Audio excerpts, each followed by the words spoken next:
जर तुम्ही कळसुबाई येथे ट्रॅकिंगला येण्याचा प्लॅन करताय तर ही रील नक्की बघा, बरंच काही माहिती मिळेल तुम्हाला. चला सांगतो का. ट्रेकिंग झाल्यानंतरला आमची हालत अशी झाली होती आणि कळसुबाई शिखराला महाराष्ट्राचे एव्हरेस्ट असं का म्हटलं जातं मला समजून आलं. मुंबईहून आम्ही निघालो शनिवारी 3 वाजता. सर्वांना एकेकाला पिकअप करून करून 4 तासाच्या ह्या प्रवासात आपल्याला बरंच काही पाहायला मिळतं. कसारा घाटच्या इथे वडापाव आणि सनसेट पाहून आम्ही पोहोचलो बारी बेस विलेजला तब्बल 4 तासांनी. 1 वर्षानंतरला मातीच्या घरात बसलो होतो जेवायला. त्यामध्ये झुणका भाकर होती. खूप भारी झालं होतं.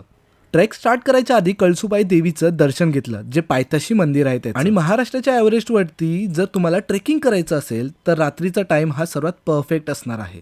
पहिलं तर टॉर्च इम्पॉर्टंट आहे या ट्रेकला. पाण्याच्या 2 बॉटल आणि एक जॅकेट जे थंडीपासून वाचवेल. सकाळी किती वाजले? 4 वाजता पोहोचलोय या व्ह्यू साठी. थांबा दाखवतो. भरपूर थंडी असते वरती, तर जॅकेट नक्कीच घेऊन जा. पहाटे उठल्यानंतरला जे मी पाहिलं तेव्हा मला एकच गोष्ट जाणवली. शिखर जेवढे उंच असतात ना तेवढीच मोठी विजयाची अनुभूती असते.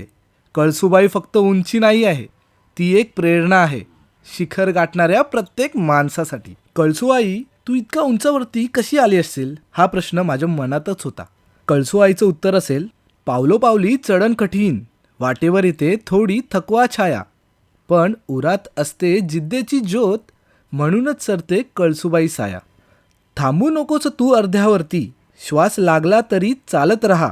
शिखरावर उभा राहून पाहिलास ना, सगळं श्रमाचं सोनं होऊन वाहा. घामाने ओळे कपाळ असली तरी डोळ्यात असतो स्वप्नाचा प्रकाश.